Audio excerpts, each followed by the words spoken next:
Hello viewers, tutorial 1 question 8, and our task is to expand out x plus 1 cubed, which is x plus 1 times x plus 1 times x plus 1. So 3 brackets there that we need to expand out, but we're not going to bite off more than we can chew. We're only going to do 2 at a time.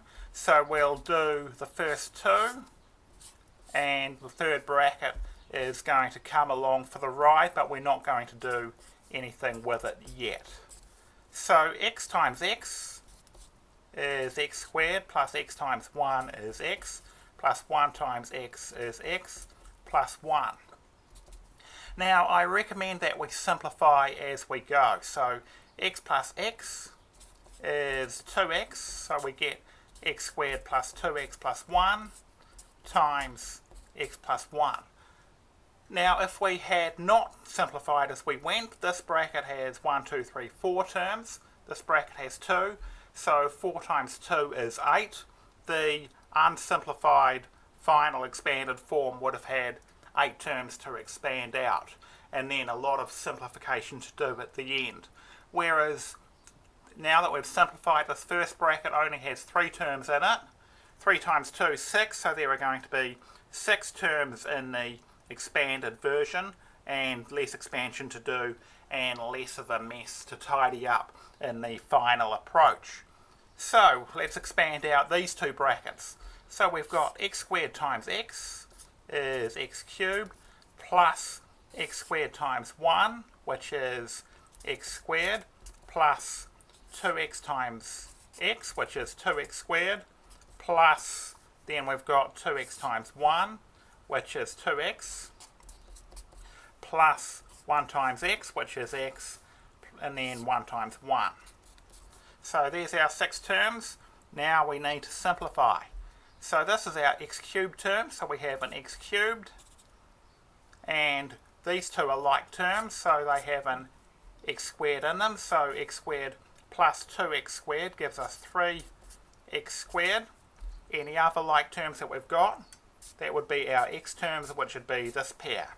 2x plus x gives you 3x plus 1. So x plus 1 cubed expands out to x cubed plus 3x squared plus 3x plus 1.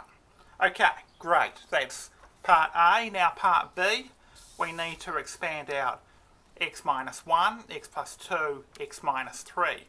So it's similar. We have 3 brackets to expand out. We need to do them 2 at a time. But it matters not whether you start by expanding out the first and second brackets and leave the third alone, or you could leave the first one alone and expand out the second pair. Looking at what we've got here, x plus 2, x minus 2, so the second and third brackets are the same except one's a plus where the other's a minus. So it might be best to start off expanding the second pair. So we'll leave the x minus 1 for now, but we'll expand out the x plus 2 times the x minus 2.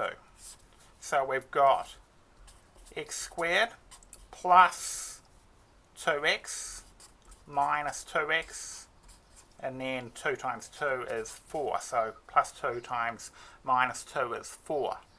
Now we can see from the middle pair that they exactly cancel out. We've got plus something minus the same something, so they cancel out exactly. So that leaves us with x minus 1 times, since those 2 cancel out exactly, that's just going to be x squared minus 4. So we've got 2 brackets, each with 2 terms in them. So that's going to give us 4 terms to expand out, which will give you x times x squared is x cubed, 1 times x squared is minus x squared, and then we have minus 4 from the outside pair, which is going to be minus 4x, and then we have plus 4. Now you might have noticed that in this video I've switched the outside and the inside. I've done the inside before the outside. That doesn't really matter. What matters is that all 4 terms are present. If you had started by expanding out the first pair, so done the x minus 1 times x plus 2 first, you still would have got to x cubed minus x squared minus 4x plus 4, but you probably would have had to do a little bit more work to get there. Okay, thanks for watching. Over and out.